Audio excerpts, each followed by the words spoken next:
Hey everybody, it's Hylian Alchemist, and welcome back to Let's Play Pokémon Red. In the last episode, we started to make our way to the Pokémon League by trekking through Victory Road. And in this episode, we are at long last going to catch the last of the 3 legendary birds, Moltres. So yeah, same as before, when we caught Articuno Zapdos, just tweaking it a bit, it actually took me a few tries to catch this thing, like, you know, a few recording attempts. Well, at least attempts to catch this Pokemon. Because I would just try to weaken it as best as I can, like, you know, well, first I would just paralyze it, which is what I always do. And I try to weaken it as best as I can, but either Mega Kick keeps missing, and then eventually, one thing I really try to avoid doing is to make it faint. And that's what just keeps happening when I'm trying to just weaken it a bit.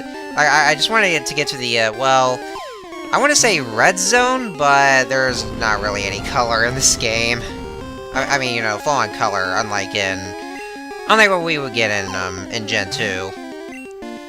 But I mean, it's not really, like, you know, specific in this game. Well, if you're actually playing this on, well, if you're just playing Red and Blue on the Game Boy Color, Game Boy Advance, but... Oh, hey, there we go, we caught it! Alright, so, Moltres is finally caught.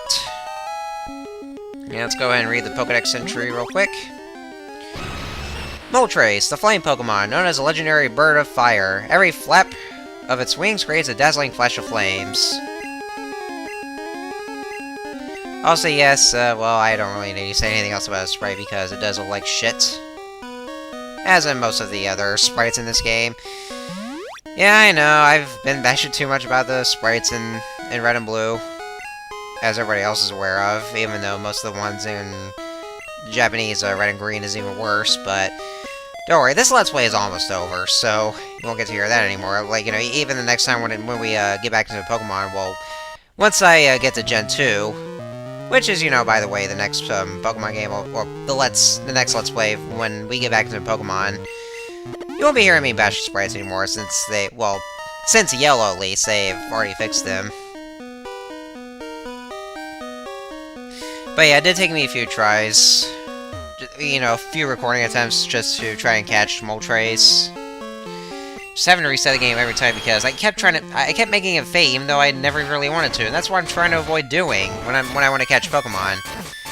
And yeah, I'm speeding this up here because the process of just pushing this boulder is pretty slow. So that way it just won't drag for a while, but like, you know.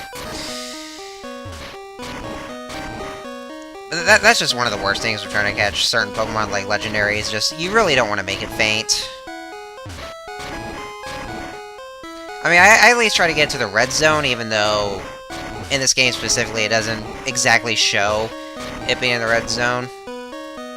Because, you know, the HP bar basically just doesn't have any other color it doesn't have any color that corresponds to its health, like, you know, green, and then yellow, and then red. So we don't get to see in this game.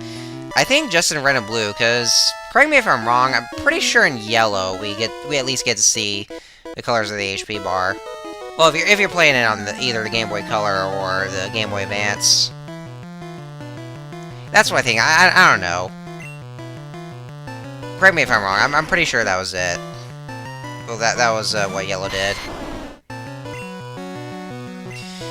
Anyways, so a couple more trainers. I'm gonna be battling them on screen because those are actually the final 2 trainers. Well, not overall, but like last 2 trainers in which you know, standard trainers basically that we'll be battling. Like, you know what I mean. Before we get to the Pokemon League and Tentacruel's had enough of everyone's bullshit.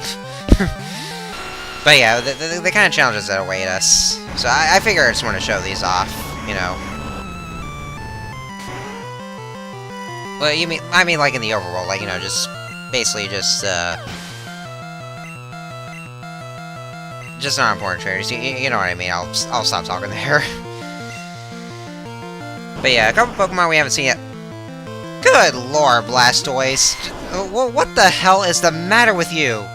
Blastoise, buddy, are you okay there?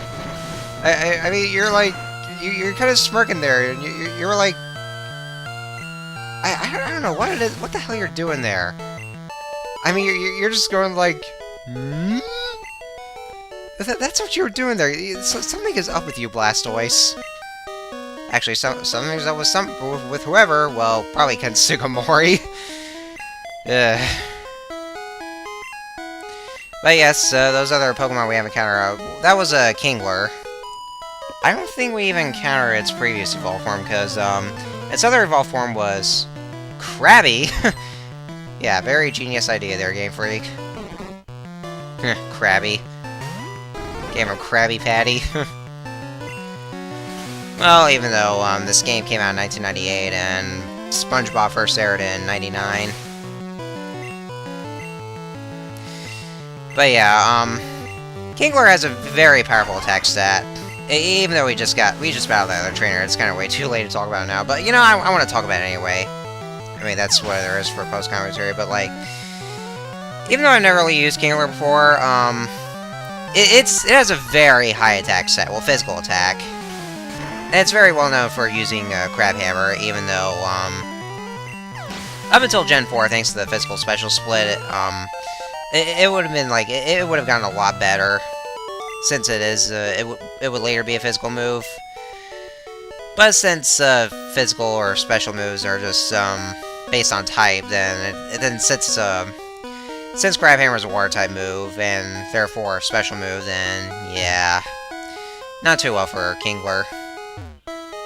But hey, like I said, at least it gets better in Gen 4. And then Blastoise. Blastoise is the finally evolved form of Squirtle. And by, well, level 30... Well, I think only, like, Venusaur is actually the only Pokemon out of all the Kanto starters to be newly evolved after level 32, while Charizard and Blastoise are level 36. So yeah, a little bit of trivia there.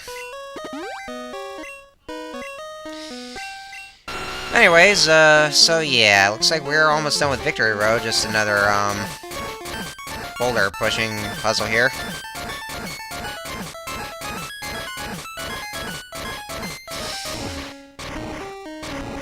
Yeah, I guess nowadays, because of all the experience, well, the experience I've had from this game, it seems to be, like, just pretty easy to just navigate through Victory Road, because I just remember how utterly lost I used to be when going through Victory Road. I mean, holy shit. It was complicated for me, but, like, you know, once you get the idea, and once you know where you're going, then it should be easy for you. I think the one Victory Road that I got lost in the most was in, Gen 3's Victory Road. I'm talking, like, in, Ruby, Sapphire, and Emerald. I mean, it has, like, a very complex layout, I should say, and for me, it was easy to get lost.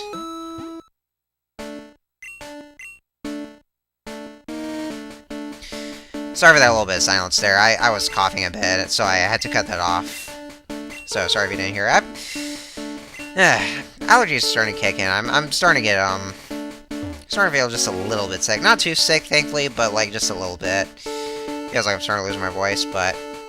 Anyway, I didn't even mention this here. So, now we are at a Victory Road, and at long last, ladies and gentlemen, we have now entered the Pokémon League. Probably haven't figured it out by now. Right at the Indigo Plateau, that's what it's called, but yes, we finally made it, ladies and gentlemen, we finally did, so let's go ahead and buy some stuff that we'll need for the upcoming challenges ahead. So what that guy down there says, so basically the thing with the Pokemon League is that, well, yeah, I think I might as well go and explain it now, because once we start, then I'll just be explaining the battles themselves, or, you know, the Elite Four, which is what we will be facing. So, the thing about the Pokemon League Challenge, well, at least for the first 4 generations, well, Omega Ruby and Alpha Sapphire notwithstanding, the thing about the Pokemon League is that once you start the challenge, like, you'll be facing some really powerful trainers called the Elite Four. They're a series of 4 trainers, basically, and they are tough. They are seriously, like, holy shit, I'm not even kidding, they are tough. So, I recommend some training if you feel like that, your Pokemon might not be, capable enough to be able to beat them, like, you know, just not a very sufficient kind of level. I would kind of recommend some training, like, just train at Victory Road, because they are tough. And once you enter this door here, you actually can't go back at all, whatsoever. There's no going back once you start your challenge. And you have to just either continue through the Elite Four just by either beating them, or if you're defeating yourself. Because once you actually lose against the Elite Four, then you'll have to start your challenge all over again. Like, from back to the beginning. But yeah, like, after you get done with the Elite Four, then, well... Yeah, we'll see. I don't want to spoil this anymore, but... Yeah, that's what it is about, like, each... Well, pretty much for every Pokemon League there is. I know that Gen 5 actually changes. Well, starting with Gen 5, in which we can actually just, like, battle any of the Elite Four if we, like, whichever ones we want to start with. But, like, but in this case, it's just all on, like, just in a linear path. Just having to face face the Elite Four, just all straight through. So, yeah, more on that once we start the challenge, which will be in the next episode. So, next time we will be doing that. Even though I just mentioned that already. So I'll just go ahead and end this off now. So, till next time, see you guys later.